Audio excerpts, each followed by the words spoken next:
gusto lang niyang dalawin ang kanyang kuya. Isang puting motorsiklo, simpleng kasuotan, isang payapang ngiti, iyan lang ang lahat ng nagdala sa kanya sa kalsadang iyon. Ngunit nang harangin siya ng isang pulis, humihingi ng lagay dahil di umano ay hindi standard ang gulong ng kanyang motor, tumanggi siya. Hindi sa pamamagitan ng sigaw, hindi sa pagprotesta, kundi sa pamamagitan lamang ng pananahimik. At isang sagot na nagpadama sa alagad ng batas na siya'y minamaliit. Kaya't itinali siya sa isang puno. Kinuha ang isang chainsaw, itinutok sa kanyang mukha, at sumigaw sa mga taong bayan, ito ang nangyayari sa mga matatapang na lumalaban.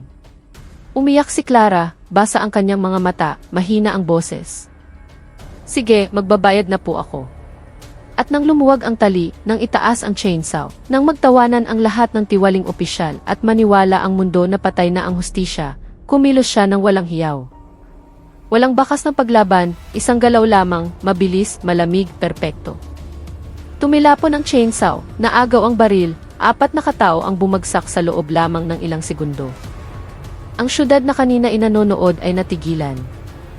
Walang nakakaalam kung ano ang naganap. Walang nakakaalam kung paanong ang isang babaeng tila mahina ay kayang wasakin ang kapangyarihang matagal nang hindi nagagalaw.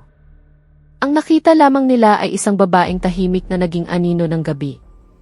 At sa dulo ng kalsada, muling umandar ang kanyang puting motor, walang bakas ng dugo, walang saksi, tanging ugong lamang ng makina na parang isang bulong, hindi pa ako tapos. Nang tanghaling iyon, marahang bumuhos ang sikat ng araw sa loob ng kanyang silid.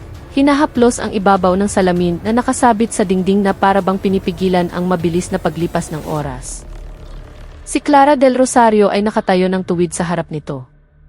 Ang kanyang katawan ay bumabalot sa isang payapang anino na hindi natitinag ng ingay at gulo ng mundo sa labas. Inayos niya ang bawat detalye ng kanyang kaswal na kasuotan.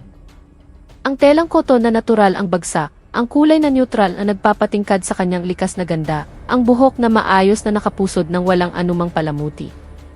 Tila sinadyang pinili hindi para kumuha ng atensyon, kundi para mapanatili ang katahimikan. Ang kanyang mga mata, sa gitna ng kapayapaan, ay tumitig sa kanyang refleksyon hindi nang may pagmamataas, kundi nang may malalim na pagtanggap. Isang ritual bago ang isang paglalakbay na hindi lamang pagsukat ng distansya, kundi muling pagdurugtong sa mga hibla ng pananabik na matagal nang naputol. Sa kanyang kamay, dahan-dahang isinuksok ang susi ng motor. Habang sa kanyang puso, isang pag-asang hindi masambit ay nagsimulang tumibok ng marahan, tiyak, at puno ng kahulugan, isang paggalang sa ugnayan ng dugo na hindi kailanman tuluyang kumupas kahit subukang burahin ng panahon at agwat. Sa labas ng bintana, ang Maynila ay pumipintig sa ritmong hindi napapagod. Ang ugong ng mga makina ng sasakyan, ang putol-putol na busina, ang sigawan ng mga nagtitinda sa bangketa na sumasabay sa ihip ng mainit na hangin, lahat ay nagsasanib sa isang simponya ng buhay lungsod na hindi nakakakilala ng pahinga. Lumabas si Clara sa kanyang bahay. Ang puting scooter, malinis at payapa, ay naghihintay sa bakuran. Tila ito ay isang karugtong ng kanyang pagkatao. Simple, walang dagdag na palamuti, ngunit nagpapahiwatig ng isang katatagang hindi matitinag. Pinaandar niya ang makina sa isang magaan na kilos, walang kaba, walang ingay, tanging malumanay na tunog ng start-up na parang isang malalim na paghinga bago maglakad. Marahang dumausdos ang motorsiklo palabas ng tarangkahan. Habang sinusuong ang siksikang daloy ng trapiko, nanatiling tuwid ang kanyang katawan. Ang kanang kamay ay buong kontrol na nakahawak sa manibela. Ang mga mata ay nakatuon sa dulo ng kalsadang patungo sa lugar kung saan muli niyang makikita ang taong matagal na niyang pinananabikan. Sa likod ng helmet na mahigpit na nakasara, walang iting nakikita. Ngunit sa loob ng kanyang puso, isang tahimik na dasal ang dumadaloy. Kuya, darating na ako. Hindi ako nakalimot. Walang salitang binigkas, walang tawag sa telepono para magbigay alam. Dahil alam niyang ang kanyang pisikal na presensya mismo ang sagot sa lahat ng tanong na hindi kailanman na isatinig. Naaalala mo pa ba? Nangungulila ka pa ba? At ang sagot, naniniwala siyang, ay matatagpuan sa isang mainit na yakap na hindi niya naramdaman sa loob ng mahigit 7 buwan. Ang makikitid na eskinita na puno ng mga nagtitinda ng gulay, mga batang naghahabulan ng bola, mga trooper ng tricycle na nagsisiksikan, lahat ay naging isang eksenang walang buhay. Dahil ang tanging buhay sa kanyang mundo sa mga sandaling iyon ay ang anino ng mukha ng kanyang kuya na laging nakangiti kapag siya'y umuuwi. Kahit pa siya'y dumating na may punit-punit na damit at luha sa gilid ng mga mata. At sa gitna ng kaguluhan, sa pagitan ng libu-libong mukha na hindi siya kilala, si Clara del Rosario ay patuloy na kumikilos, hindi bilang isang pasahero ng lungsod, kundi bilang isang tahimik na tagapakinig na nagdadala ng pagmamahal sa anyo ng mga umiikot na gulong, umuugong na makina, at isang layuning hindi maaaring baliwalain. Bigla, na parang isang madilim na ulap na humarang sa sikat ng araw ng walang babala, isang itim na harang ang pumigil sa takbo ng mga sasakyan sa kanyang unahan. Isang patrol truck ng pulisya ang nakaparada, bumubuo ng isang hindi opisyal na barikada.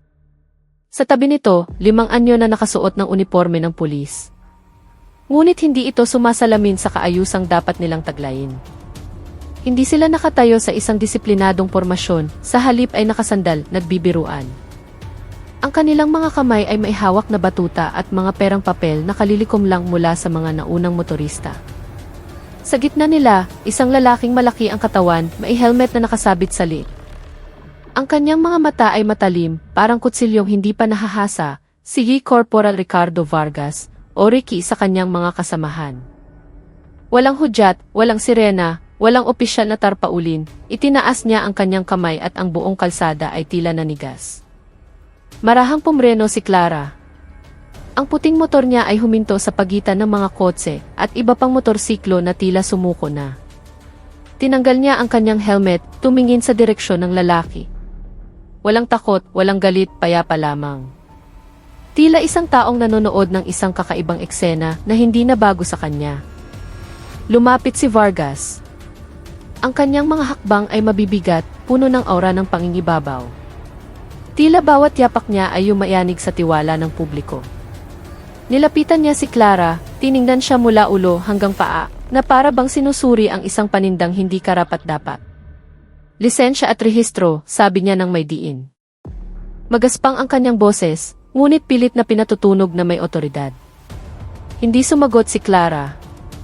Yumuko lamang siya sandali, kinuha ang kanyang pitaka mula sa bulsa ng jacket, at inilabas ang lisensya at AFF ng motor sa isang kilos na kalmado, maayos at walang kaba.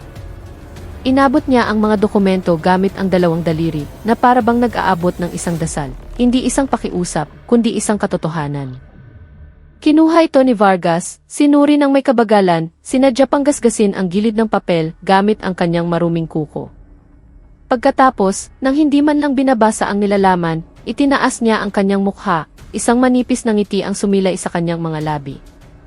Itong gulong mo sa likod, sabi niya, itinuturo ang gulong ng motor, hindi standard. Hindi naaayon sa regulasyon. Ilegal na modifikasyon to, tinitigan siya ni Clara, hindi kumukurap ang kanyang mga mata. Sa likod ng kanyang helmet, nanatiling matatag ang kanyang paghinga. Huminga siya ng malalim at nagsalita, malinaw ang kanyang boses, kalmado, ngunit matalas na parang kristal na bumagsak sa sahig na marmol. Original pa po yan, sir. Nasa ilalim pa ng warranty ng pabrika. Hindi ko kailanman pinalitan, hindi kailanman minodipika. Nasa service center record ko po ang huling maintenance na pwede ninyong i-check kahit anong oras. Isang maikling tawa ang pinakawala ni Vargas, isang tawang walang bahid ng saya, kundi puno ng kasiyahan sa isang huwad na kapangyarihan. Ibinato niya ang mga dokumento sa lupa, pagkatapos ay idiniin ang kanyang hintuturo sa dibdib ni Clara, sapat na malakas para mapaatras siya ng isang hakbang. Sa tingin mo ba may pakialam ako sa service book mo? Bulong niya, halos pabulong, ngunit narinig ng lahat sa paligid. Ang pakialam ko ay kung ano ang ibabayad mo ngayon. 500 piso ngayon o aayusin natin sa presinto. At alam mo kung anong mangyayari kapag sa presinto na, mawawalan ka ng oras, reputasyon at baka pati motor mo. Nanahimik si Clara, hindi tumutol, hindi nagmakaawa, tinititigan lamang siya. Ang kanyang mga mata ay hindi na payapa, ito'y naging isang lawa kung saan isang bagyo ang nagsisimulang umikot sa ilalim. Dahan-dahan siyang tumango na para bang naiintindihan ang lahat. Kung ganon, sabi niya, patag ang kanyang boses, walang emosyon, mas mabuting tiket niyo na lang ako. Handa akong harapin ang proseso ng batas. Aapela ako. Ihingi ako ng kopya ng kikis. Tatawag ako ng mga saksi. At sigurado akong mas maniniwala ang korte sa katotohanan kaysa sa mga salita ninyo. Nawala ang ngiti ni Vargas. Ang kanyang mga mata ay naging apoy na hindi na mapapawi. At sa gitna ng dumaraming tao, mga nagtitinda ng fishball na huminto sa paghahalo ng sausawan, mga inang tinatakpan ang mga anak, mga kabataang hawak ang cellphone para mag-record, ang hangin ng tanghali ay nagbago. Hindi dahil sa ulap, kundi dahil sa katahimikang biglang pumalit sa ugong ng mga makina. Isang katahimikang nagpapahiwatig na hindi na ito isang simpleng operasyon, ito na ay isang pagpatay sa karangalan. At si Vargas, na may tinging puno ng paghihiganti, ay itinaas ang kamay. Dalhin niyo iyan sa puno, utos niya, malamig ang boses na parang bakal na kalalabas lang sa pugon. Ipakita natin sa kanila kung anong nangyayari. Sa mga taong matapang lumaban, walang oras para huminga. 2 tauhan ni Vargas ang agad na lumapit. Ang kanilang mga hakbang ay puno ng maling kumpiyansa, tulad ng mga sundalong sanay manupil, hindi magprotekta. Nilapitan nila si Clara ng walang salita. Hinawakan ng magaspang na kamay ang kanyang kaliwang braso, pinilit siyang bumaba sa motor. Hindi siya lumaban, hindi sumigaw, hindi umiyak. Nanatili siyang tahimik. Isang katahimikang mas nakakayanig kaysa sa anumang sigaw. Dahan-dahang tumumba ang kanyang puting motor. Ang gulong sa likod ay marahan pang umiikot, na para bang tumatanggi sa katotohanang ang kanyang marangal na layunin ay niyurakan na ngayon ng kasamaang nagtatago sa likod ng isang uniforme. Dinala si Clara sa gilid ng kalsada, kung saan nakatayo ang isang malaking puno ng balete. Ang makakapal at palikulikong ugat nito ay bumubuo ng isang natural na hawla, perpekto para sa isang pagpapahiya. Iginapos ng isa sa mga pulis ang kanyang mga kamay gamit ang isang magaspang na straw ng tali. Mahigpit itong hinila hanggang sa bumaon sa kanyang balat, nag-iwan ng pulang marka na unti-unting namaga. Hindi siya sumigaw. Nanatiling bukas ang kanyang mga mata, nakatitig ng diretso sa mga taong nakatayo at walang magawa. Ang ilan sa kanila ay yumuko, ang iba ay umiwas ng tingin na para bang takot maging isang napakatunay na saksi. Dahan-dahang bumalik si Vargas sa patrol car. Sa loob, may kinuha siya. Isang bagay na kumikinang sa ilalim ng sikat ng araw. Isang umuugong na tunog ng makina ang dumagundong na para bang umaawit ng isang kanta ng kamatayan. Itinaas niya ang chainsaw ng mataas, ang ngipin-ngipin nitong dulo ay kumikislap na parang sandata mula sa isang madilim na mundo. Lumapit siya kay Clara, hakbang-hakbang, hanggang sa isang hakbang na lang ang pagitan nila. Itinutok niya ang chainsaw sa harap ng kanyang mukha, hanggang sa dumampi ang mainit na hangin mula sa makina sa kanyang pisngi. Ang amoy ng gasolina at langis ay sumalakay sa kanyang ilong. Ang ugong ay umalinggaw na parang tibok ng isang konsensyang pinapatay. Akala mo matapang ka, tanong ni Vargas. Mababa ang kanyang boses, ngunit malinaw na naririnig sa gitna ng katahimikang parang kamatayan. Akala mo kaya mo akong labanan? Babae ka lang. Wala kang kapangyarihan. Wala kang pera. Wala kang kakampi. Hindi sumagot si Clara. Ngunit ang kanyang mga matang matagal ng payapa, puno ng pag-asa, ay nagbago na. Hindi dahil sa takot, hindi dahil sa galit, kundi dahil sa isang desisyon, tulad ng tubig na umabot na sa boiling point. Hindi ito sumabog, ito'y sumingaw. At sa katahimikang iyon, nagsalita siya. Patag ang kanyang boses, malinaw at sobrang kalmado na napatigil sa paghinga ang lahat sa paligid. Kung wala akong kapangyarihan, hayaan nating ang katotohanan ang magsalita. Malakas na tumawa si Vargas. Isang tawang gustong wasakin ang lahat ng natitirang pagkatao. Inilayon niya ng kaunti ang chainsaw, na para bang nagbibigay ng impresyon na kontrolado pa niya ang sitwasyon. Pagkatapos ay lumingon siya sa mga tao. Ang kanyang boses ay umalingaw-ngaw, humahati sa hangin na parang isang latigo. Makinig kayong lahat. Ito ang halimbawa. Ito ang mangyayari kapag naglakas loob kayong lumaban sa amin. Kapag naglakas loob kayong humindi sa may kapangyarihan, ipapahiya kayo tulad niya. Itatali kayo. Tatakutin kayo at mananahimik kayo o awasakin namin kayo. Ilang ina ang marahang umiyak. Isang matandang lalaki ang pumikit. Isang teenager ang bumulong, Diyos ko, tulungan niyo po. Ngunit si Clara ay nanatiling tahimik. Dumaloy ang mga luha. Dalawang malinaw na guhit na tumawid sa kanyang pisngi at pumatak sa lupa. Tumulo na parang isang dasal na hindi nabigkas. Ngunit hindi dahil sa takot, hindi dahil sa pagsuko. Umiiyak siya hindi dahil sa sakit, kundi dahil sa lungkot. Lungkot na ang isang tao ay maaaring maging ganito kalupit ng walang kahihiyan. Lungkot na ang katarungan ay maibibenta sa halagang 500 piso. Lungkot na sa bayang ito, ang isang babaeng gusto lamang makita ang kanyang kuya ay kailangang gawing halimbawa para hindi maglakas loob bumangon ang iba. At nang ang tali ay nagsimulang lumuwag dahil sa pagwawalang bahala ng isa sa mga pulis, dahil sa sobrang bilis ng kanyang kilos, dahil sa pagod at bulag na tiwala sa kapangyarihan, hindi na naghintay pa si Clara del Rosario. Hindi siya sumigaw, hindi humingi ng tawad, hindi nagdasal. Huminga lamang siya ng malalim 1 beses. At sa sandaling iyon, sa sandaling naniwala ang lahat na siya'y talunan na, nagsimula siyang kumilos. At sa likod ng helmet na nakatakip pa rin sa kanyang mukha, sa likod ng mga luhang dumadaloy pa rin, sa likod ng kalungkutang hindi pa naipapahayag, isang apoy na matagal ng kinimkim ang nagliyab ngayon. Huminto ang sandali. Ang ugong ng chainsaw ay umaalingaw pa rin sa hangin, ngunit hindi na ito tunog ng banta. Ito'y naging isang hungkag na background, tulad ng huling pagtunog ng kampana ng kamatayan na huli nang narinig. Nakatingin pa rin si Vargas sa mga tao. Malapad ang kanyang ngiti, puno ng huwad na tagumpay. Hawak ng kanyang kanang kamay ang chainsaw nang may pagmamataas. Na para bang siya ang hari ng kahihiyan. Hindi niya nakikita si Clara, hindi niya inaasahan, hindi niya kailanman naisip na ang babae ay hindi isang pagkatalo, kundi isang paghahanda. At pagkatapos, sa isang hindi inaasahang galaw, walang sigaw, walang gulo, walang kahit katiting na kaba, sumipa si Clara. Ang kaliwang paa niya ay pumailan lang na parang palasong pinakawalan mula sa isang busog, tumama sa gilid ng chainsaw nang may katumpakang militar. Yumanig ng malakas ang bakal. Namatay agad ang makina kasabay ng isang matalim na clack. Ang ngipin-ngipin nitong dulo ay humampas sa hangin. Nagulat si Vargas, nabitawan ang hawakan. Tumilapon ang chainsaw sa gilid, bumagsak ng kumalansing sa aspalto. Umiikot pa ng marahan na parang huling hininga na hindi pa tuluyang nawawala. Bago pa man masabi ng mga tao ang salitang piano, ay kumilos na ulit si Clara. Ang kanang kamay niya ay dumaklot sa baywang ni Vargas. Hindi para hilahin, hindi para itulak, kundi para bunutin.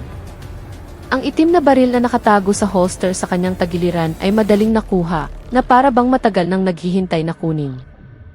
Sa isang iglap, umikot na siya ng katawan, itinutok ang bibig ng baril diretso sa noo ni Vargas, at idiniin ang kanyang hintuturo sa gatilyo. Handang bumaril, pero hindi pa hinihila ang gatilyo. Nakatutok lang, nagpapamulat, naninira. Huminto ang oras. Nanigas ang mga tao. Ang mga pulis ay natulala, nanlalaki ang mga mata, nakabukas ang bibig, ngunit walang lumalabas na tunog. Si Vargas, ang lalaking kanina lang ay Diyos sa kalsadang iyon, ngayon ay nakatayo na parang isang estatwa ng asin. Maputla ang kanyang mukha, malamig na pawis ang dumadaloy mula sa kanyang sentido. Hinihingal siya na parang isdang nahuli sa lupa. Ang kanyang mga mata na dating puno ng kayabangan, ngayon ay iisa na lang ang ipinapakita, purong takot. Tinitigan siya ni Clara, hindi galit, hindi nagbubuni, hindi tumatawa. Tinititigan lamang siya. Na para bang nakikita niya ang isang bagay na mas malaki pa kaysa sa isang lalaking naligaw ng landas. Isang sistemang bulok na nagturo sa mga tao na ituring ang kasamaan bilang otoridad. Sabi mo wala akong kapangyarihan, wika niya, patag at kalmado ang boses, ngunit umalingaw na parang kulog sa asul na langit. Pero tingnan mo ngayon, sino ang walang magawa? Idiniin niya ang baril sa noo ni Vargas, na nagpaatras dito ng isang hakbang. Nanghina ang kanyang mga tuhod. Sino ang nag-utos sa'yo? Tanong niya, walang emosyon. Umiling si Vargas. Nanginginig ang kanyang mga labi. Sumusunod lang ako sa utos. Kanino? Putol ni Clara. Nanatiling mababa ang kanyang boses, ngunit bawat salita ay parang martilyong humahampas sa bato. Sino ang nag-organisa ng checkpoint na ito? Sino ang nagbibilang ng perang kinikikil? Sino ang nagbabanta sa posisyon mo kapag hindi ka sumunod? Lumunok si Vargas. Nanginginig ang kanyang mga kamay, mabilis na kumukurap ang kanyang mga mata na parang ibong nahuli sa lambat. De Leon, bulong niya, halos hindi marinig. Ang pangalan niya, Director Miguel De Leon. Opisyal siya ang nag-aayos ng lahat. Kung hindi ko gagawin, matatanggal ako sa serbisyo. Matatanggal o ililipat sa isang malayong probinsya, o mas malala pa. Hindi na nagtanong pa si Clara. Hindi niya kailangan ng mahabang paliwanag. Alam na niya na hindi ito kaso ng isang tiwaling pulis lang. Ito ay isang network, at si Vargas ay dulo lamang ng sibat, hindi ang utak. Address niya, utos ni Clara, hindi na ito isang pakiusap. Nagbago na siya. Hindi na siya ang dalagang gustong dalawin ang kanyang kuya. Siya na ang naglalakad na korte. Yumuko si Vargas. Basa ang kanyang mga mata. Ibinigay niya ang address ng isang malaking bahay sa likod ng isang lumang kompleks ng mga opisina. Isang lugar kung saan nananatiling bukas ang mga ilaw kahit hating gabi. Kung saan ang mga mamahaling sasakyan ay dumarating at umaalis ng hindi itinatala. Kung saan ang pangalan ni De Leon ay binubulong, hindi isinisigaw. Tumango si Clara, isang beses, marahan, na para bang pinahahalagahan ang isang napakamahal na pag-amin. Pagkatapos, nang walang pag-aalinlangan, walang ekspresyon, walang pagmamalaki, hinilan niya ang gatilyo ng baril. Hindi para bumaril, kundi para marinig lamang ang tunog ng metal na umalingaw sa hangin. Click! Buo pa rin ang baril, pero ang kapangyarihan ni Vargas, lahat ng kanyang binuo mula sa takot, mula sa barya, mula sa pagpapahiya, ay gumuho na. Inalis ni Clara ang baril sa noo ng lalaki at marahang ipinatong sa ibabaw ng hood ng patrol car. Na para bang nag-aabot ng isang ebidensya sa mundo. Huminga siya ng malalim. Ang mainit na hangin ay pumasok sa kanyang mga baga na parang unang oxygen matapos masakal. Pagkatapos, sa isang kalmadong hakbang, nang hindi lumilingon, nang hindi tinitingnan ang mga taong nanigas pa rin, nang hindi pinapansin ang chainsaw na nakahandusay, nang hindi iniintindi ang tali na nakapulupot pa rin sa kanyang braso. Tumalikod si Clara del Rosario at naglakad patungo sa kanyang motor. Ang puting motor na nakatumba pa rin, marahang umiikot ang gulong sa likod na parang isang pusong hindi kailanman tuluyang huminto sa pagtibok. Itinayo niya ito ng walang kahirap-hirap, walang tulong. Isinuot ang helmet, pinaandar ang makina, at iniwan ang lahat. Ang lahat ng kasamaan, lahat ng kahihiyan, lahat ng bangungot ng tanghaling iyon, sa kanyang likuran. Sa likod ng helmet, dumadaloy pa rin ang mga luha. Ngunit sa pagkakataong ito, hindi dahil sa lungkot. Dahil alam niyang ang paglalakbay na sinimulan para dalawin ang kanyang kuya ay naging isang misyon. At ang misyong iyon ay hindi pa tapos. Si Clara ay hindi dumiretso sa istasyon ng pulis, hindi rin patungo sa bahay ng kanyang kuya na dating pangunahing layunin niya. Ngayon, parang alaala na lang iyon mula sa ibang mundo. Minaneho niya ang kanyang puting motor sa isang matatag na bilis. Ang kanyang mga daliri ay nanatiling nakahawak sa manibela nang may katahimikang hindi na maipaliwanag ng ordinaryong salita. Sa loob ng kanyang helmet, regular ang kanyang paghinga, tulad ng isang taong nakalampas na sa hangganan ng takot at ngayon ay nakatayo sa bingit ng isang bagay na mas malaki. Isang katarungang hindi na naghihintay sa batas, kundi lumilikha nito. Alam niyang kung magsusumbong siya ngayon ng walang konkretong ebidensya, walang pangalan ng utak, walang tiyak na lokasyon, si Vargas ay dadalhin sa presinto, iimbestigahan sandali at pagkatapos ay palalayain. Dahil sanay na ang sistemang ito na magbulag-bulagan sa maliliit para pagtakpan ang malalaki. Kaya, pinili niya ang ibang landas. Nagpatuloy ang kanyang paglalakbay, dumaan sa makikitid na eskinita, sa mga palengking nagsisimula ng tumahimik, sa mga lumang gusaling nagtatago ng mga lihim sa likod ng kanilang mga pader. Hanggang sa isang itim na bakal na tarangkahan ang lumitaw sa dulo ng kalsada. Dalawang mataas na poste ang nakatayo, at sa ibabaw nito ay nakasabit ang isang bagong pinturang karatula, opisyal na tahanan ni Director Miguel De Leon, coordinator ng operasyon. Ngunit walang opisyal na gwardyang nagbabantay. Dalawang lalaki lamang na nakasibilyan, malalaki ang katawan, ang nakatayo sa gilid ng pinto. Ang kanilang mga kamay ay nasa loob ng bulsa ng kanilang jacket, isang malinaw na posisyon, handang bumunot ng baril. Huminto si Clara. Pinatay niya ang makina. Ang ugong na kanina'y malakas ay naglaho, pinalitan ng isang mabigat na katahimikan. Tinanggal niya ang kanyang helmet, marahang pinunasan ang mukha na basa pa rin ng luha at alikabok ng kalsada. Hindi pagod ang kanyang mga mata, bagkus ay lalong tumalas na parang espadang kahahasa lang sa apoy. Lumapit siya. Ang kanyang mga hakbang ay kalmado, walang kaba, walang dalang anuman maliban sa lisensya at rehistro na maayos pa ring nakatupi sa bulsa ng kanyang jacket. Tiningnan siya ng dalawang gwardiya. Itinaas ng isa ang kilay, habang ang isa ay mahigpit na hinawakan ang kanyang balikat, handang tumugon sa anumang hindi inaasahang kilos. Pinapunta ako ni Vargas, sabi niya, patag at malinaw ang boses, walang bahid ng emosyon. Pinapunta niya ako ng direkta. May mahalagang bagay na kailangang personal na ihatid. Lumapit ang isa sa mga gwardiya, nanliit ang mga mata. Sino ka? Hindi kailanman nagpadala ng babae si Vargas. Tinitigan siya ni Clara nang hindi kumukurap. Kung nagdududa kayo, tawagan ninyo siya. Itanong ninyo ang pangalan ko, Clara del Rosario. Sabihin ninyong dala ko ang ebidensyang hindi maipapadala sa text. Nagkatinginan ang dalawa. Isang tensyon ang namayani sa hangin. Sandali, tanging ang hangin ang bumubulong sa pagitan ng mayayabong na puno. Pagkatapos, tumango ng marahan ang mas matandang gwardiya. Maghintay ka rito. Pumasok siya sa loob. Dahan-dahang nagsara ang bakal na pinto. Nanatiling nakatayo si Clara, hindi tumitingin sa itaas patungo sa mga bintana, hindi pinapansin ang mga kotseng nakaparada sa likod bahay. Naghihintay lamang siya, tulad ng isang hukom na naghihintay magsimula ang paglilitis. Hindi nagtagal, muling bumukas ang pinto. Bumalik ang gwardiya, ngunit iba na ang kanyang ekspresyon. Mas tensyonado, mas mapagbantay. Pumasok ka. Pero huwag kang susubok gumawa ng kalokohan. Kapag naglakas loob kang hawakan ang anuman sa loob, hindi ka na makakalabas ng buhay. Hindi sumagot si Clara. Pumasok lamang siya. Sa loob, mainit at marangya ang kapaligiran.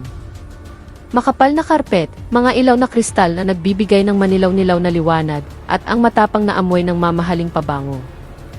Sa dulo ng sala, isang lalaking nasa edad 50 ang nakaupo sa isang itim na silyang katad, nakasuot ng abong Amerikana. Maayos ang suklay ng kanyang buhok, at isang bilog na salamin ang nagtatakip sa kanyang malamig na mga mata. Sa kanyang kamay, isang tasa ng itim na kape ang naglalabas pa ng manipis na usok. Hindi niya tiningnan si Clara nang pumasok ito. Nakatitig lamang siya sa isang ulat sa ibabaw ng mesa, na para bang binabasa niya ang buhay ng isang tao, hindi sinasalubong ang isang bisita. Huminto si Clara sa gitna ng silid, 3 hakbang mula sa mesa. Sa wakas, lumingon si De Leon. Ang kanyang mga mata ay matalim, malamig, puno ng kontrol, tiningnan si Clara mula ulo hanggang paa. Ngumiti siya. Isang ngiting hindi magiliw. Isang ngiting nagsasabing, alam kong hindi ka ordinaryong sugo. Sabi mo, sugo ka ni Vargas, wika niya, malumanay ang boses, halos pabulong. Pero hindi ako kailanman tumanggap ng ulat mula sa isang babaeng mag-isang dumating, walang sulat, walang protokol. Alam mo ba kung anong nangyayari sa mga taong nagsisinungaling sa akin? Hindi sumagot si Clara. Kinuha lamang niya ang kanyang pitaka, naglabas ng isang litrato niya ilang taon na ang nakalipas sa isang pambansang pagsasanay ng pulisya, naka-uniforme na may malinaw na T. Dahan-dahan niyang inilagay ang litrato sa ibabaw ng mesa, sa tapat mismo ng kape ni De Leon. Tinitigan ito ni De Leon, bahagyang kumurap ang kanyang mga mata, ngunit sapat na iyon. Ito imposible to, bulong niya. Ikaw patay ka na. Nakasaad sa opisyal na ulat na nasawi ka sa isang undercover operation sa Mindanao. Sumagot si Clara, mahina ang kanyang boses, ngunit umalingaw-ngaw na parang kampana ng libing. Hindi ako namatay, sir. Nagtago lang ako. At ngayon, dumating ako hindi para humingi ng tawad. Dumating ako para tapusin ang lahat ng ito. Mabilis na tumayo si De Leon. Biglang tumilapon ang kanyang salamin. Dinukot ng kanyang kamay ang baril na nakatago sa likod ng drawer ng mesa. Akala mo matatakot mo ako, ungol niya. Nanginginig ang kanyang boses ngunit puno ng banta. Babae ka lang. Wala kang kapangyarihan, wala kang proteksyon. Hindi gumalaw si Clara, hindi umatras, hindi pumikit. Nagsalita lamang siya ng may kapayapaan na para bang binibigkas ang isang katotohanang matagal nang nakasulat sa aklat ng tadhana. Hindi ko kailangan ng kapangyarihan. Hindi ko kailangan ng proteksyon. Isa lang ang kailangan ko. Ang tumigil kayo sa paghahasik ng takot sa mga tao. Hinila ni De Leon ang gatilyo. Ngunit mas mabilis si Clara. Sa isang kilos na hindi nakikita ng ordinaryong mata, umikot ang kanyang katawan, ang kanang kamay ay sumaklot sa hangin, at sa isang iglap, naagaw na niya ang baril, itinutok pabalik sa dibdib ni De Leon. Habang ang kaliwang kamay niya ay pinipindot ang isang nerve point sa pulso ng opisyal, na nagdulot dito ng matinding sakit. Bumitaw ang kanyang mga daliri. Nahulog ang baril. Napaupo si De Leon sa kanyang silya, hinihingal. Nanlalaki ang mga mata, hindi dahil sa galit, kundi dahil sa hindi makapaniwala. Ikaw ahente ka, bulong niya. Tumango si Clara, isang beses. At ikaw, wika niya, ang boses ay parang yelong nabibitak sa tagsibol, ay nawalan na ng lahat ng karapatang magsabi ng hindi. Sa labas, narinig ang ingay. Pumasok ang mga gwardiya, tumatakbo. Nakataas ang mga baril, puno ng galit ang mga mata. Ngunit hindi gumalaw si Clara. Tinitigan lamang niya si De Leon at muling nagsalita sa parehong tono, kalmado at hindi matututulan. Sige, barilin ninyo ako. Pero tandaan ninyo, sa oras na lumabas ang bala sa baril na iyan, nakatawag na ako sa Camp Crane, at nasa labas na sila ng pinto. Sandaling katahimikan. Pagkatapos, mula sa labas, narinig ang tunog ng mga sirena. Hindi isa, hindi dalawa, kundi marami. Papalapit, mabilis, hindi maiiwasan.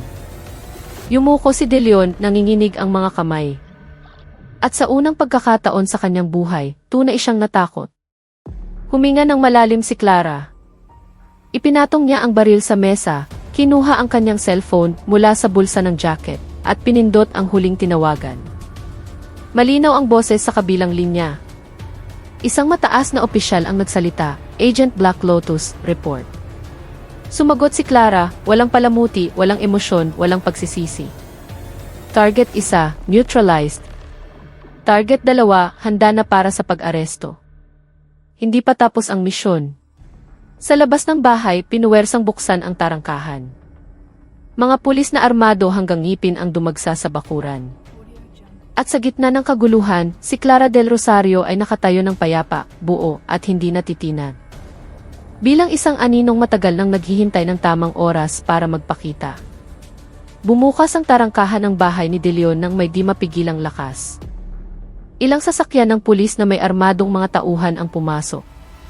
Ang mga gulong nito ay tumama sa aspalto na may matatag na dagundong, parang kulog na pumipilit sa lupa na makinig. Mga opisyal na nakaitim na uniforme, may helmet at mahahabang baril sa dibdib, ay kumilos ng may katumpakang militar. Dalawang team ang sumalakay sa kanan at kaliwang bahagi, isang team ang pumalibot sa pangunahing pinto. Habang ang isang bomb squad ay gumalaw patungo sa garahe sa likod. Lahat ay ginawa ng walang ingay, walang babala, walang gulo. Tanging katahimikan na sinasabayan ng sabay-sabay na yabag, parang pagtibok ng orasan na binibilang ang katapusan ng isang panahon. Sa loob ng marangyang sala, nakaupo pa rin si De Leon sa kanyang silyang katad. Maputla ang kanyang mukha, nanginginig ang mga kamay. Ang kanyang mga mata ay hindi na nakatingin kay Clara, kundi sa screen ng cellphone na nakapatong sa mesa, nagpapakita ng huling mensaheng ipinadala, lahat ay nakarecord. Lahat ay konektado sa National Intelligence Center. Wala ka ng oras. Nakatayo si Clara sa gitna ng silid. Tuwid ang kanyang katawan, bahagyang gusot ang kanyang jacket, at ang braso ay nagpapakita pa rin ang peklat mula sa tali. Ngunit, mas buo ang kanyang anyo kaysa dati. Hindi na siya ang dalagang dumating para dalawin ang kanyang kuya. Hindi na siya biktima ng isang checkpoint. Siya ang batas na naglalakad, tahimik, kalmado, at hindi maiiwasan. Isang mataas na opisyal na matipuno ang katawan, may ranggong Police Brigadier General, ang unang pumasok. Hindi niya tiningnan si De Leon. Hindi niya tiningnan ang mga gwardyang napaluhod na. Ang kanyang mga mata ay direktang nakatuon kay Clara, at sa kanyang mukha, hindi pagtataka, kundi malalim na paghanga. Na para bang nasasaksihan niya ang isang bagay na matagal na niyang hinintay, ngunit hindi kailanman naniwalang tunay na magpapakita. Agent Black Lotus, sabi ng General. Mababa ang kanyang boses, ngunit malinaw na umalinggaw sa silid na biglang naging isang sagradong lugar. Nagtagumpay ka? Hindi sumagot si Clara. Tumango lamang siya, isang beses. Isang kilos na mas makahulugan kaysa sa 1,000 salita. Biglang sumigaw si De Leon. Basag ang kanyang boses, puno ng desperasyon. Ikaw hindi ka sugo ni Vargas. Ikaw ang ahenteng nawala 7 taon na ang nakalipas.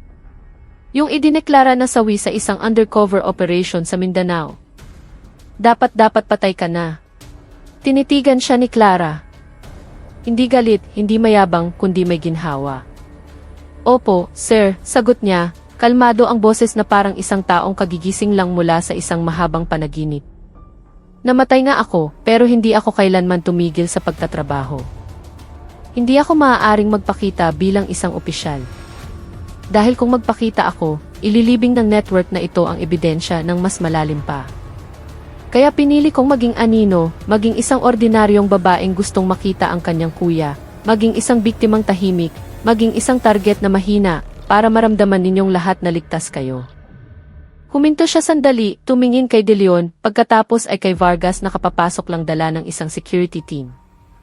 Nakagapos ang mga kamay, nangingitim ang mukha dahil sa takot, nangingilid ang luha sa mga mata. At ngayon, pagpapatuloy ni Clara, hindi ako dumating para maghiganti. Dumating ako para ibalik ang tiwala sa mga tao, sa batas at sa sarili ko. Dahan-dahang tumango ang general. Pagkatapos, sa isang boses na nagpayanig sa buong silid, nagsalita siya sa lahat ng tauhan, arestuhin si De Leon. Arestuhin ang lahat ng sangkot sa network ng illegal na checkpoint, pangingikil at pagtatago ng ebidensya. Kunin ang lahat ng data sa computer, mga GCD recording, mga talaan ng money transfer, at lahat ng dokumentong nasa lihim na kabinet sa likod ng kanyang opisina. At dalhin ang lahat ng ito sa Special Investigation Task Force. Ngayong araw, hindi lang tayo humuhuli ng isang opisyal. Binubuwag natin ang isang sistema. Sumigaw si De Leon, parang basag ang boses sa desperasyon. Alam mo ba kung anong mangyayari sa akin? May koneksyon ako sa Malacanang. May proteksyon ako. Hindi mo to magagawa. Lumapit si Clara. Isang hakbang, 2, hanggang sa tumayo siya sa tapat mismo nito.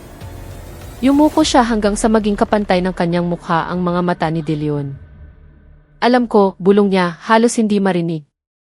Alam ko kung sino ang nagpoprotekta sa iyo.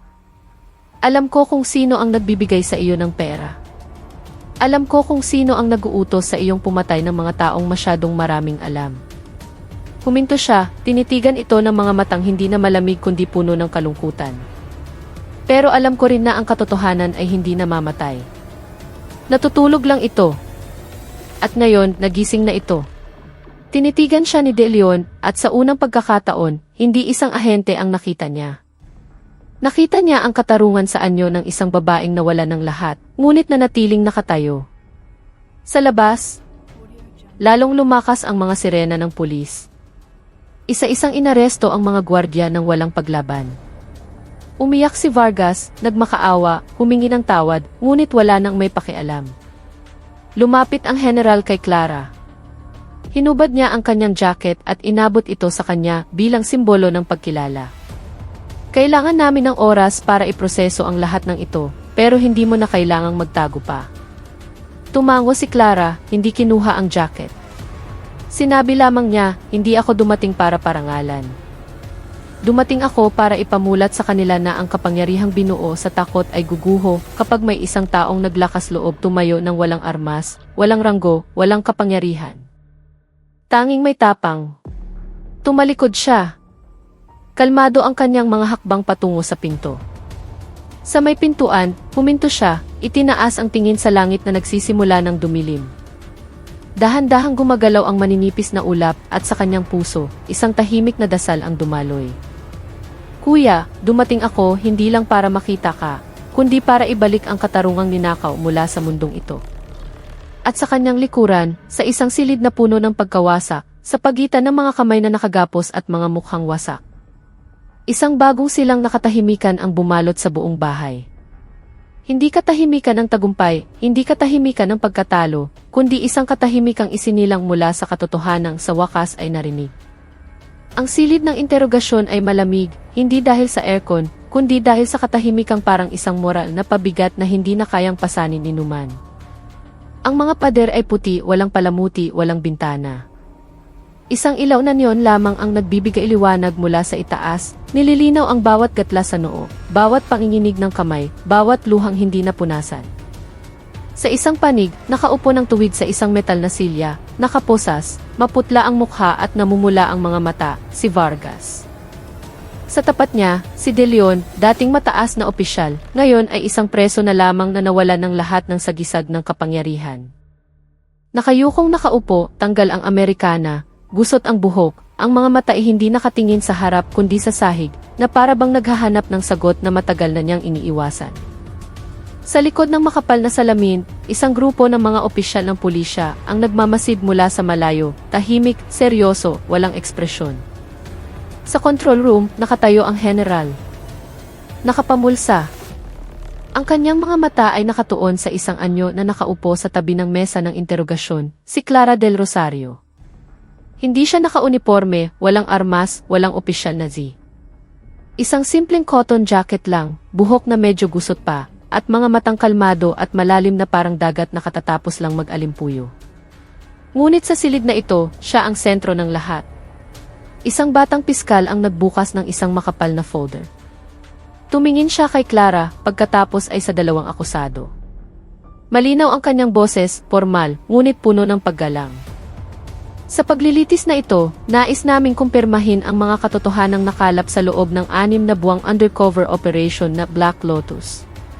Noong Marso 14 na, si Agent Clara del Rosario, na opisyal na idineklarang nasawi sa isang misyon noong 2017, ay muling naging aktibo bilang isang independent intelligence agent sa ilalim ng kontrol ng Philippine National Police para sa isang operasyon laban sa structural corruption. Ang kanyang misyon, ang makapasok sa network ng mga illegal na checkpoint na pinamumunuan ni Director De Leon na may layuning makakalap ng ebidensya ng korupsyon, mass extortion, at pagsira sa institusyon ng kapulisan. Yumuko si Vargas, nanginginig ang mga kamay. Ako sumusunod lang ako sa utos, bulong niya, basag ang boses. Hindi ko alam. Hindi ko alam na siya na ahente pala talaga siya. Sumenyas ang general. Tumango ang piskal. Mayroon kaming video recording mula sa araw na iyon, sabi ng piskal, at pinindot ang isang buton. Isang malaking screen sa dingding ang umilaw. Lumitaw ang mga imahe. Si Clara, hinarap ni Vargas, itinali sa puno. Ang chainsaw na nakatutok sa kanyang mukha. Ang mga mamamayang tahimik. Ang mga luhang dumadaloy. Pagkatapos, ang mabilis na kilos, ang pag-agaw ng armas, ang pagtataguyod ng katarungan ng walang karahasan. Lahat ay nai-record ng isang teenager na naglakas loob mag-video mula sa layong 5 metro at ipinadala ito sa isang anonymous account na direktang konektado sa intelligence center. Hindi tumingin si Clara sa screen. Nanatili siyang tahimik. Ngunit sa gilid ng kanyang labi, may isang bagay na halos hindi nakikita. Isang manipis na ngiti. Hindi dahil sa tagumpay, kundi dahil sa wakas ay nakikita na ang katotohanan. Tinitigan ni De Leon ang screen. Nangingilid ang luha sa kanyang mga mata, pagkatapos ay tumawa siya. Maikli, mapait, hungkag. Kaya nagpanggap kang biktima para paniwalain kaming ligtas kami. Lumingon si Clara, ang kanyang tingin ay unang beses na direktang tumama kay De Leon. Hindi bilang kalaban, hindi bilang kaaway, kundi bilang isang taong pumili ng maling landas. Opo, sagot niya. Malumanay ngunit mapanira ang kanyang boses. Hindi ako dumating bilang pulis. Dumating ako bilang isang dalagang nangungulila sa kanyang kuya.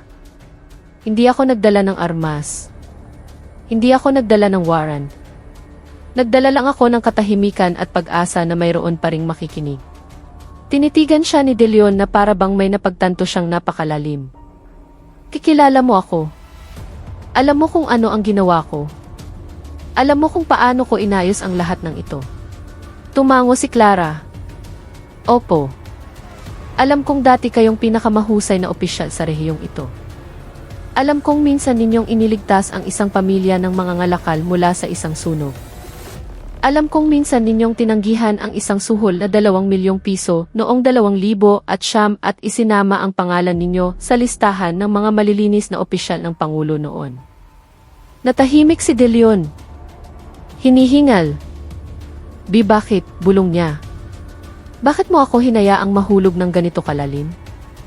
Bakit hindi ka dumating ng mas maaga? Huminga ng malalim si Clara. Dahan-dahan siyang tumayo, walang kaba.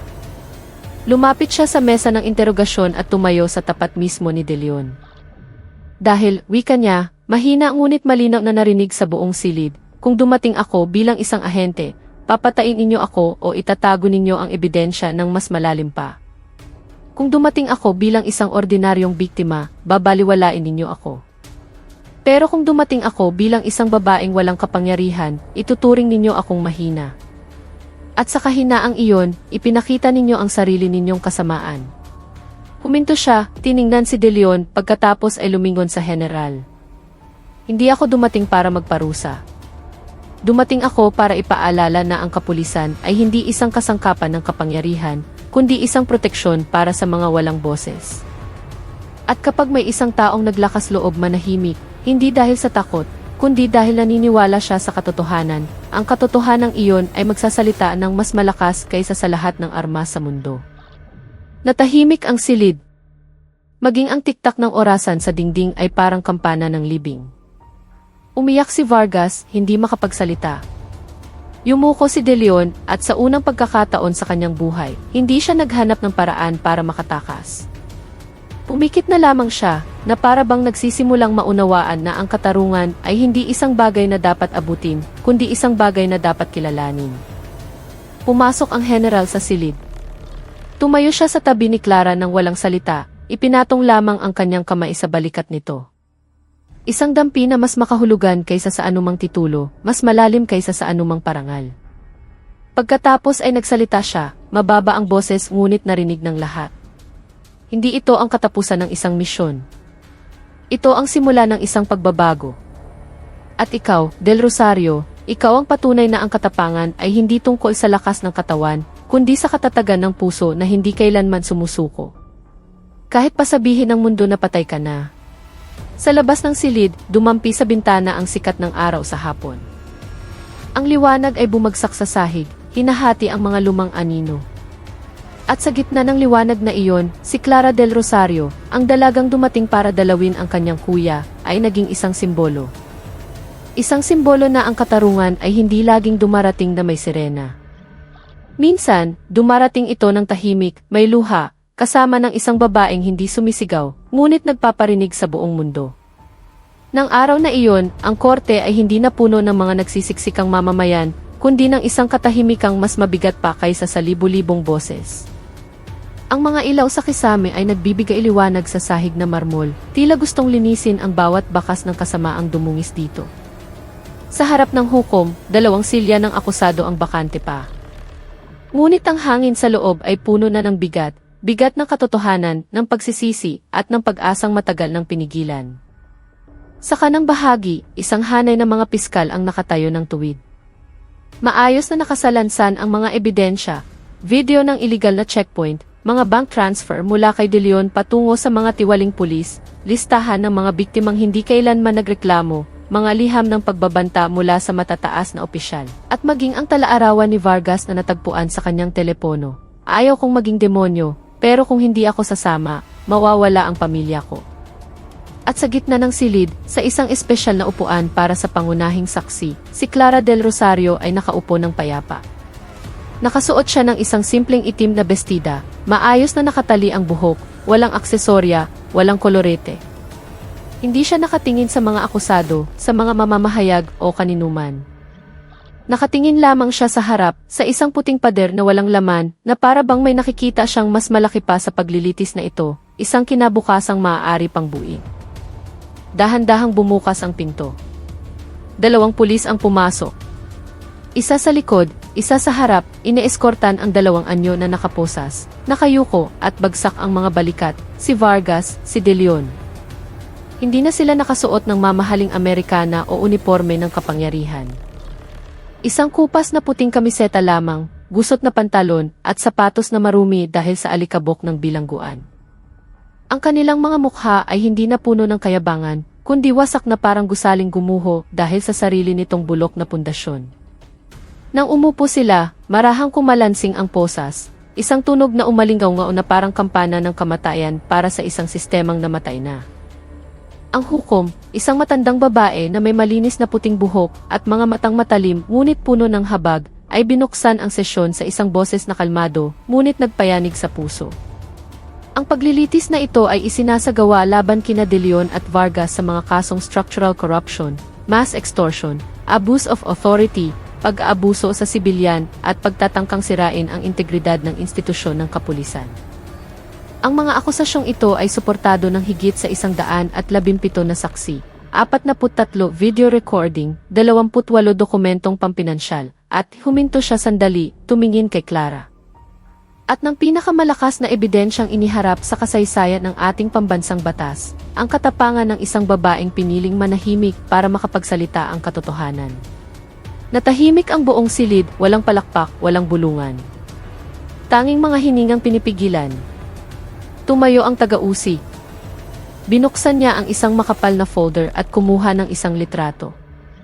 Ang litrato ni Clara sa araw ng checkpoint. Nakatali sa puno. Chain sa usaharap ng mukha. Dumadaloy ang mga luha ngunit nananatiling bukas ang mga mata. Umiiyak hindi dahil sa takot, kundi dahil sa lungkot. Ito ay isang larawan na nagtala ng isang krimen, sabi niya, malakas ngunit puno ng paggalang. Pero hindi ito ang nagpanalo sa atin. Hindi ang video, hindi ang pera, hindi ang mga listahan. Ito ang nagpanalo sa atin, nang ang isang babaeng dapat sana'y biktima ay naging isang saksi. Nang hindi siya lumaban gamit ang karahasan, kundi gamit ang katatagan. Nang hindi siya humingi ng hustisya, kundi binigyan ng pagkakataon ang hustisya na hanapin siya. Yumuko si De Leon, nanginginig ang mga kamay. At sa hindi inaasahan, bumulong siya, hindi sa piskal, hindi sa hukom, kundi kay Clara, sa isang boses na halos hindi marinig, na talagang hindi mo kami kinamumuhian. Dahan-dahang lumingon si Clara. Nagtagpo ang kanilang mga mata, hindi nang may puot, hindi nang may kasiyahan, kundi nang may kalungkutan lamang. Opo, sagot niya, ang boses ay malumanay, halos parang isang dasal. Hindi ko kayo kinamumuhian. Nalulungkot ako na dati kayong mabuting tao, at nalulungkot ako na pinili ninyong maging iba. Pumikit si De Leon. Ang kanyang unang luha ay dumaloy ng malakas, walang hiya, walang huling pagsisisi. Wala na siyang sinabi. Si Vargas, na kanina pa nakayuko, ay biglang humagulgol. Itinaas niya ang ulo, tinitigan si Clara. Nanginginig ang kanyang mga labi. Hindi ko alam na ahente ka pala, bulong niya. Akala ko, ordinaryong babae ka lang na dumating para makita ang kuya niya. Marahang tumango si Clara. Opo, para doon nga po ako dumating. Huminto siya, huminga, at idinagdag, ang boses niya ay parang hamog na bumagsak sa dahon. Pero nang makita ko kayong ipinapahiya ang isang babaeng gusto lamang umuwi, napagtanto kong ang pag-uwi ay hindi na tungkol sa bahay. Ang pag-uwi ay tungkol sa pagbabalik ng katarungan sa tamang lugar. Tinitigan ng hukom ang dalawang akusado. At sa isang boses na kalmado, ngunit umalinggaw na parang kulog, binigkas niya ang hatol. Para sa katarungan, para sa dignidad ng tao, para sa tiwala ng publiko na winasak, ipinapasya ng korte na si De Leon ay napatunayang nagkasala sa lahat ng paratang. Hinahatulan ng habang buhay na pagkabilanggo, walang parole, at pag-alis ng lahat ng titulo, posisyon, at karapatang sibil. Si Vargas ay napatunayang nagkasala sa pangingikil, pag-aabuso, at maling paggamit ng kapangyarihan. Hinahatulan ng 15 taong pagkakakulong na may mandatory psychological rehabilitation at police ethics training. At para kay Clara del Rosario, na naging saksi, tagapagligtas, at simbolo ng moral na pagbangon, ipinagkakaloob ng Korte Suprema ang pinakamataas na parangal, ang bituin ng katarungan. Isang medalyang hindi pa naibibigay mula noong kalayaan dahil wala pang naging karapat-dapat. Hanggang ngayon, sa buong silid, nagsitayuan ang mga tao nang hindi inuutusan dahil sinasabi ng kanilang mga puso, ito ay isang sandaling dapat igalang. Umiyak ang mga mamamahayag. Ang mga babae sa likod ay itinaas ang kamay sa dibdib na parang nagdarasal. Ang mga batang nanonood mula sa pinto ay tahimik na ginaya ang kilos ni Clara, nakayuko, kalmado, malakas. Nanatiling nakaupo si Clara, hindi tumayo, hindi tumango, hindi ngumiti. Nakatingin lamang siya sa puting pader. At sa kanyang puso, sinabi niya, "Kuya, hindi ito para sa akin. Para ito sa iyo, para sa lahat ng natakot, sa lahat ng hindi naglakas loob magsalita, sa lahat ng naniwalang ang pananahimik ay hindi pagkatalo." Sa labas ng korte, papalubog na ang araw. Ang langit ay kulay kahel at ginto, parang isang pangakong katutupad lang. At sa likod ng mga saradong pinto, isang opisyal na anunsyo mula sa EFE ang nagsimulang kumalat. Mula ngayon, lahat ng checkpoint na hindi ayon sa opisyal na pamamaraan ay ituturing na krimen. Bawat mamamayan ay may karapatang mag-record, mag-ulat, at humingi ng hustisya ng walang takot. At kung ang isang pulis ay mangikil, hindi siya pulis. Siya ay isang kriminal at hulihin namin siya. Kinabukasan, sa Camp Crame, tinawag ng General si Clara sa kanyang pribadong opisina. Walang parangal, walang seremonya, walang media. Isang manipis na puting sobre lamang, walang sulat, ang nakapatong sa isang lumang mesang kahoy. "Para sa iyo to," sabi ng General. Mababa ang boses. "Hindi ka namin mabibigyan ng posisyon. Hindi ka namin mabibigyan ng ranggo dahil hindi ka bahagi ng sistema. Ikaw ang dahilan kung bakit naging karapat-dapat ang sistema." Tumango si Clara, walang sinabi. Kinuha niya ang sobre, dahan-dahang binuksan. Sa loob, walang pera, walang sulat ng parangal, walang medalya. Isang pirasong papel lamang. At nakasulat dito, bagong target, Secretary Alejandro Mondejar, lokasyon, Llanday, undercover identity, tour guide mula Mindanao. Instruksyon, huwag magsalita, huwag magpakita ng at huwag ipaalam kaninuman na buhay ka pa. Tinitigan ni Clara ang papel, hindi nagulat, hindi natakot, hindi gumaan ang loob. Tinitigan lamang niya ito, pagkatapos ay itinaas ang tingin sa bintana. Sa labas, nagsisimula ng dumilim ang langit. Ang mga unang bituin ay nagsisimulang sumilip at sa kanyang puso, isang maliit na boses ang bumulong, "Hindi ako patay. Nagtatrabaho pa rin ako." Tiniklop niya ang papel, isinilid sa bulsa, tumayo at lumabas ng hindi lumilingon. At sa likod ng saradong pinto, tinitigan ng General ang kanyang aninong naglalaho at bumulong, halos hindi marinig. "Mag-iingat ka, Agent Black Lotus. Naway manatili kang payapa kahit sumisigaw ang mundo." Gabi na. Dala ng hangin mula sa dagat ang amoy ng asin at malalim na katahimik ang bumabalot sa abandonadong pantalan sa dulo ng lungsod. Doon, ang malalaking barko ay nakaangkla na parang mga natutulog na higante. Sa likod ng makapal na salamin ang bintana sa Operation Center ng Camp Crame, mag-isang nakatayo si Clara del Rosario, nakasuot ng isang magaang na kulay abong jacket. Maluwag na nakatali ang kanyang buhok, at ang mga mata niya ay nakatutok sa isang monitor na nagpapakita ng mapa ng Ninoy Aquino International Airport. Isang pulang tuldok ang kumikislap sa Terminal 3. Oras, 2 oras 58 minuto death. 3 minuto na lang. Sa likuran niya, tahimik na nakatayo ang General. Nakapamulsa, na para bang isang amang hinahayaang umalis ang kanyang anak patungo sa digmaan ng walang sandata, tanging may pananampalataya. "Sigurado ka ba na ito ang gusto mong gawin?" tanong niya sa wakas. Mababa ang kanyang boses, halos parang isang dasal. "Kaliligtas mo lang sa isang sistema. Binaklas mo ang isang network na sa loob ng maraming dekada ay itinuturing na hindi magagalaw. Hindi mo na kailangang magpatuloy." Hindi lumingon si Clara. Itinaas lamang niya ang isang daliri at itinuro ang pangalang nakasulat sa tabi ng pulang tuldok sa screen, Secretary Alejandro Mondejar. "Hindi ko iniligtas ang sistema," sagot niya. Kalmado ang kanyang boses, walang palamuti, walang pagmamalaki. "Matagal na itong patay. Ginising ko lang ito para malaman niyang pwede pa siyang bumangon."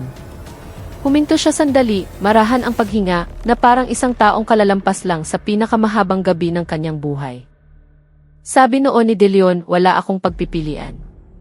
Sabi ni Vargas, "Takot akong mawalan ng trabaho. Pero alam kong mali sila. Bawat tao ay may pagpipilian." Karamihan lang ay pinipili ang madali. Dahan-dahan siyang umikot paharap sa general. Ang kanyang mga mata ay hindi pagod, bagkus ay mas nagniningning pa kaysa dati. Ang kalihim na iyan ay hindi lang isang kurakot, siya ay isang simbolo. Simbolo na ang kapangyarihan ay hindi na pinaglilingkuran ng batas, kundi ng takot. Siya ang nag-aayos ng pagbili ng mga sasakyan ng pulis, pumipili ng partikular na brand, at tumatanggap ng komisyon mula sa parehong kumpanya. Siya ang nag-uutos ng mga iligal na checkpoint sa mga expressway bilang kasangkapan sa pangingikil at hinahati ang kita sa kanyang mga tauhan, kabilang ang mga taong dati kong kilala bilang mga kasamahan. Binibili niya ang katahimikan. At ngayon, dumating ako para ibenta itong muli sa katotohanan. Tumango ang general. Wala na siyang sinabi. Hindi niya sinabing mag-ingat, hindi niya sinabing umuwi.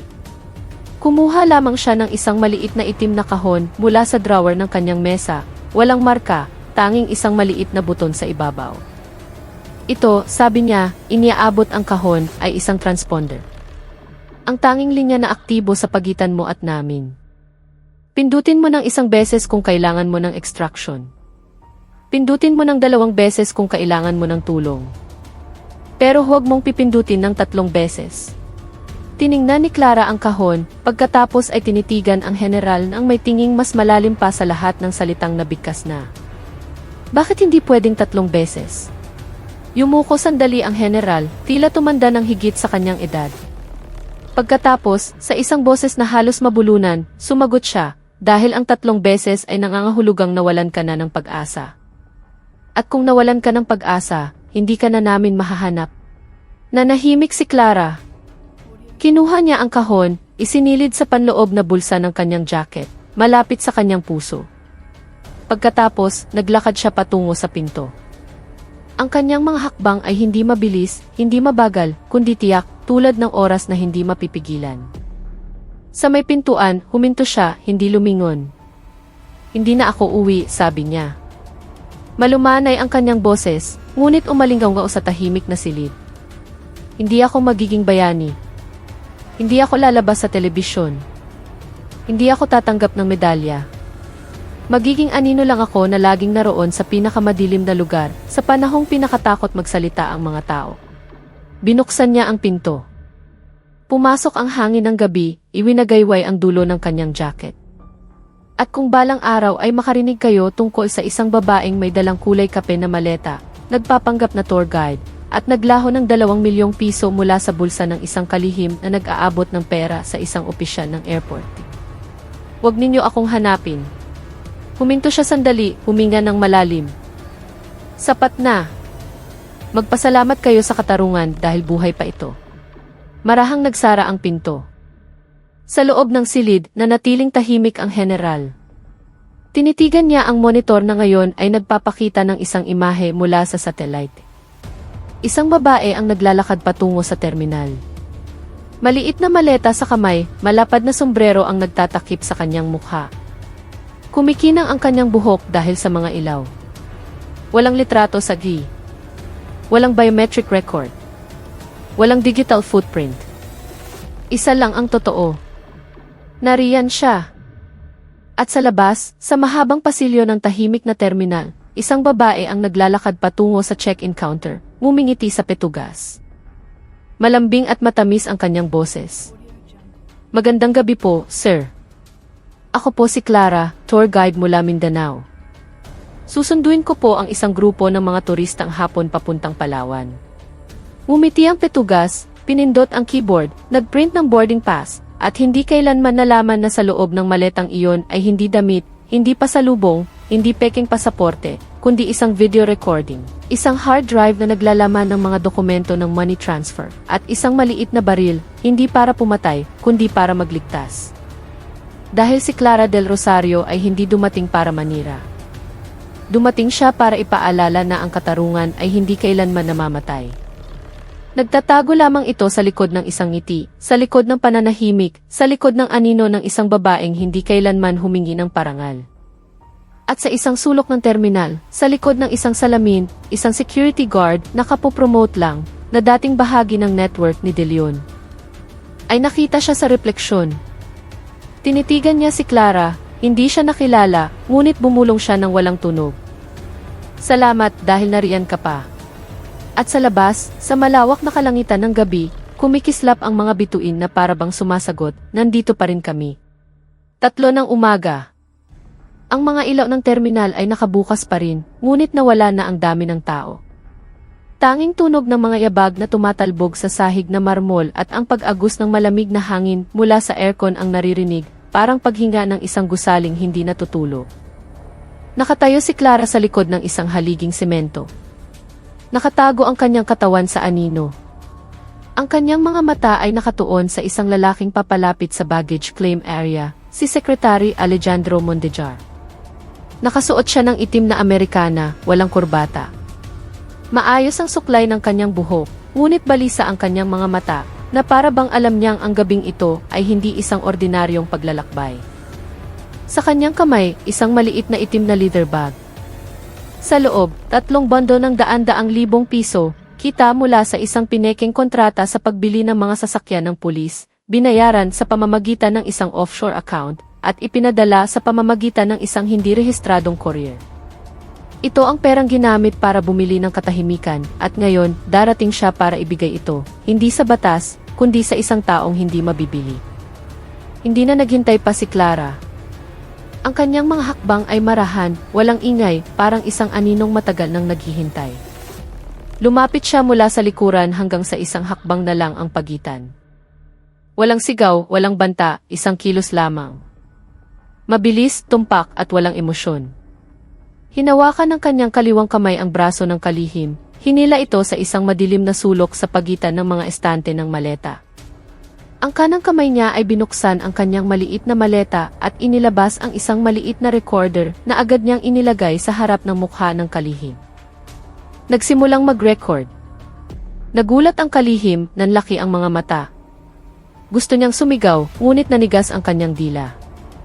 Huwag kang magsalita, bulong ni Clara. Kalmado ang kanyang boses, parang hangin na dumadampi sa dahon. Paiiyakin mo ang libu-libong tao kapag sumigaw ka. Lumunok ang kalihim. Malamig na pawis ang dumaloy mula sa kanyang sentido. Sino ka? Hindi ka taga-airport. Sagot ni Clara. Hindi ako taga rito. Hindi ako pulis. Hindi ako piskal.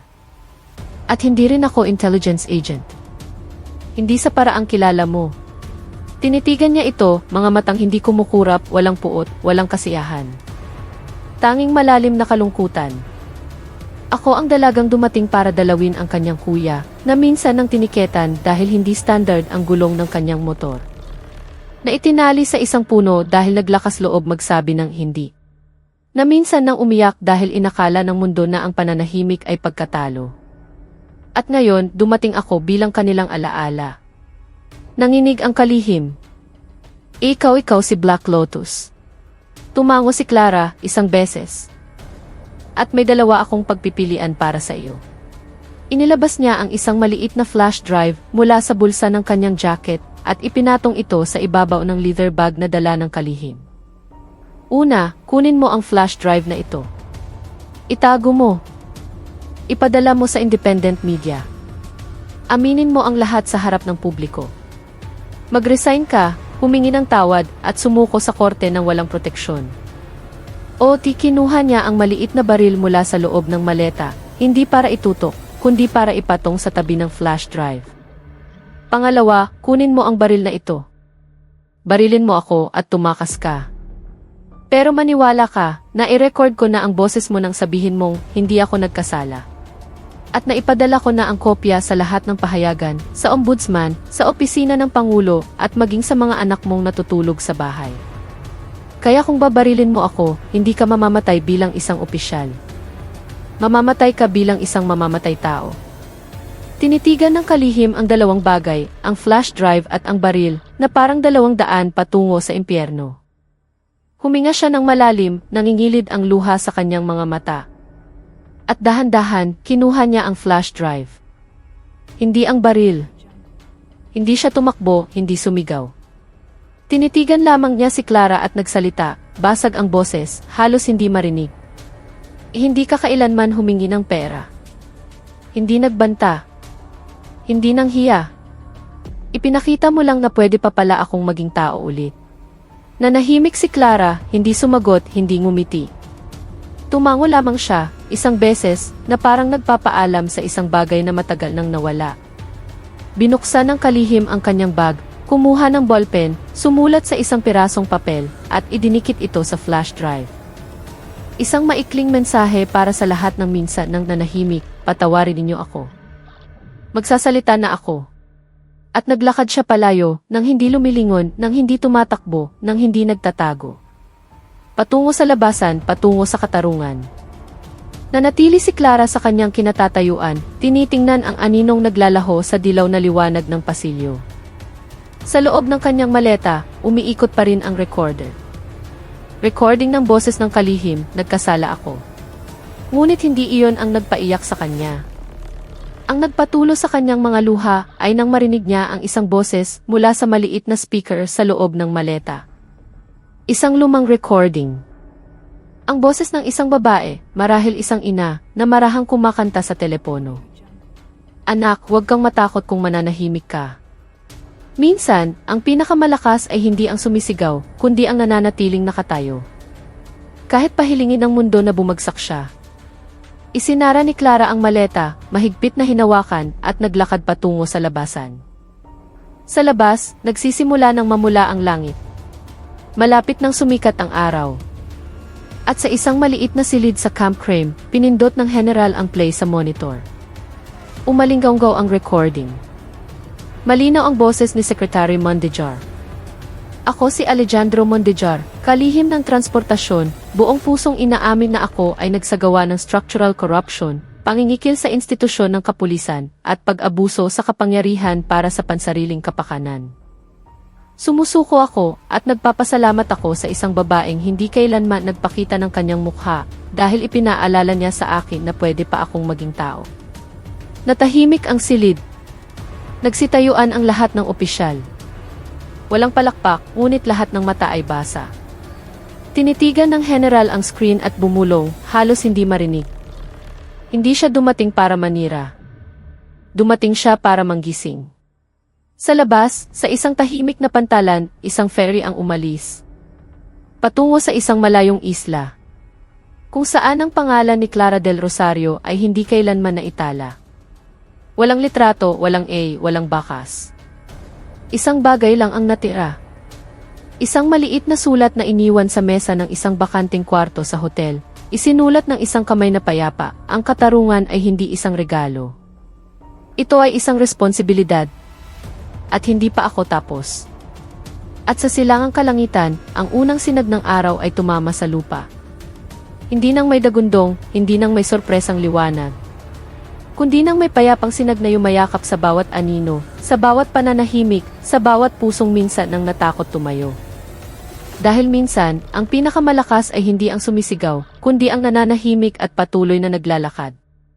Kinaumagahan, iba ang pakiramdam ng hangin sa Camp Crame. Hindi dahil sa ihip na dumadampi sa bakuran, o sa huni ng mga ibon, kundi dahil sa isang katahimikang isinilang mula sa isang pagbabagong hindi na maitatanggi. Sa isang saradong conference room, seryosong nakaupo ang mga pinuno ng kapulisan. Walang nagkakape, walang nagbubukas ng cellphone, walang bulungan. Isang tao lamang ang nakatayo sa harap ng malaking screen, ang General. Sa tabi niya, isang batang opisyal ang maihawak ng remote, naghihintay ng hudyat. At sa silya ng panauhin, isa lang ang naroroon, si Clara. Larasati. Hindi siya naka-uniforme, walang sagisag ng posisyon, walang dalang armas. Isang abong cotton jacket lang, buhok na basa pa sa hamog, at mga matang kalmado na parang dagat pagkatapos ng bagyo. Tiningnan siya ng General at sa isang boses na mas mababa kaysa karaniwan, nagsalita siya, na-verify na namin ang lahat ng dokumento, lahat ng recording, lahat ng transaksyon. Si Secretary Mondejar ay umamin na sa publiko sa harap ng Kongreso. Sumuko siya. Humingi siya ng tawad sa mga pamilya ng biktima ng iligal na checkpoint. At ngayong araw, 147 na tiwaling pulis ang naaresto, kabilang ang 8 hepe, 2 direktor, at 1 regional commander. Huminto siya, tinitigan si Clara, at nagpatuloy, binago na namin ang buong protocol ng mga checkpoint. Inalis namin ang sistema ng areglo. Gumawa kami ng isang encrypted na API para sa pagre-report ng mga mamamayan na may garantisadong proteksyon ng pagkakakilanlan. Pinalitan pa namin ang logo ng API, mula sa agilang maihawak na espada, sa isang agilang yumayakap sa isang ina at sa kanyang anak. Hindi sumagot si Clara. Tumango lamang siya. Isang beses, na parabang naiintindihan niyang hindi na sapat ang mga salita. Huminga ng malalim ang general. At dahan-dahan, kinuha niya ang isang makapal na puting sobre mula sa mesa. Walang sulat, walang opisyal na selyo. Inabot niya ito sa kamay ni Clara. Ito, sabi niya, hindi parangal, hindi sweldo, hindi promosyon. Ito ay isang bagay na hindi dapat ibigay kaninuman maliban sa iyo. Tiningnan ni Clara ang sobre, hindi ito binuksan. Hinawakan lamang niya ito, na parabang nararamdaman ang bigat nito, hindi sa gramo, kundi sa panahon, sa luha, sa mga pangarap na kinimkim. Bakit? Tanong niya, malumanay ang boses, hindi nagtatanong, kundi humihingi ng katotohanan. Tinitigan siya ng general, nangingilid ang luha sa kanyang mga mata. Dahil hindi ka ahenteng inatasan namin. Hindi ka opisyal na sinanay namin. Hindi ka biktima na ipinagtanggol namin. Ikaw ang muling pagkabuhay na hindi namin alam kung saan hahanapin. Huminto siya. At sa isang boses na halos mabasag, lahat kami ay naniniwala sa batas. Pero nakalimutan namin kailangan ang puso ng batas para mabuhay. At ikaw binigyan mo ng puso ang batas na matagal ng patay. Nanahimik si Clara. At dahan-dahan, binuksan niya ang sobre. Sa loob, hindi opisyal na sulat, hindi pera, hindi medalya. Isang pirasong luma at gusot na photocopy lang, tupi-tupi. Sa ibabaw, may isang itim at puting litrato. Isang batang babae na nakauniporme ng pulis, malapad ang ngiti sa harap ng Philippine National Police Academy. Sa ilalim ng litrato, nakasulat ang pangalan, Cadet Clara del Rosario, Class of 2015. At sa tabi nito, isang sulat kamay, nanginginig ang mga letra, na parang isinulat ng isang kamay na umiiyak.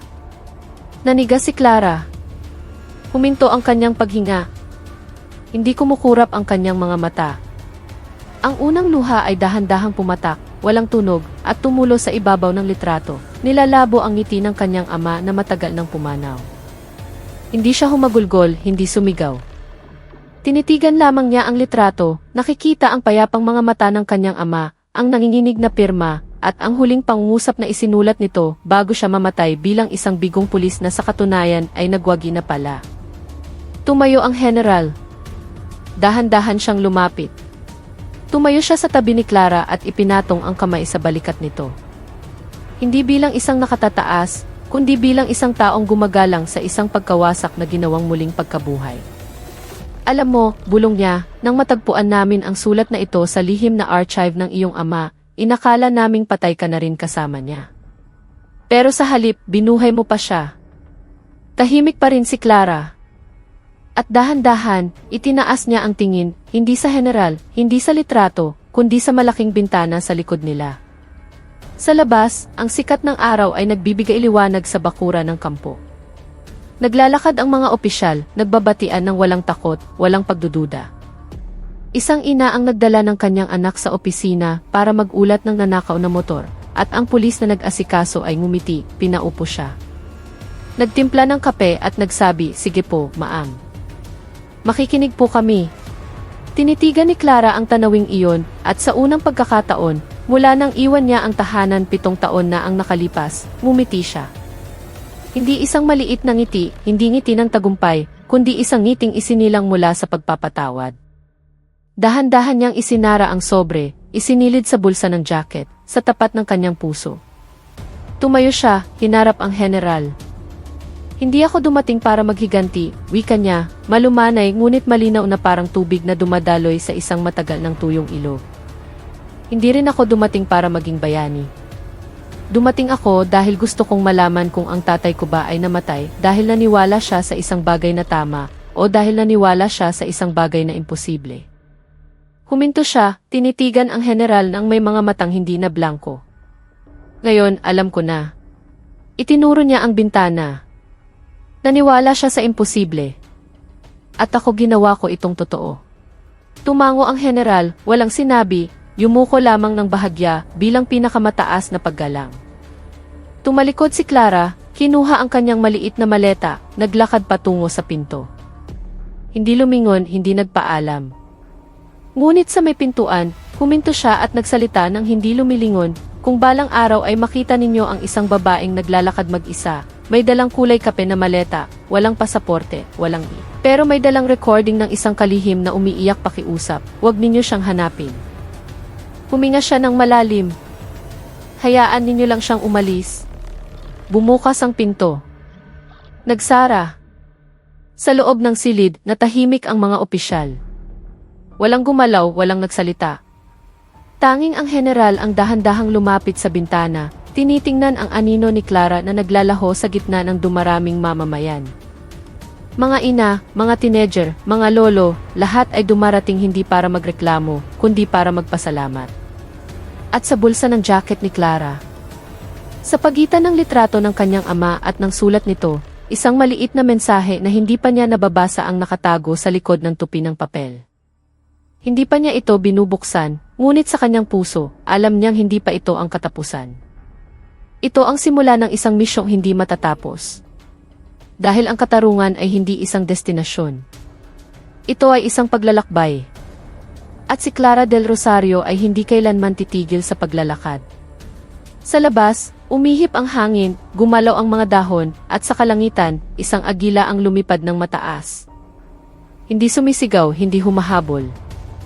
Lumilipad lamang, nagmamasid. Tulad ni Clara, tulad ng kanyang ama, tulad ng lahat ng nanahimik, ngunit nanatiling nakatayo.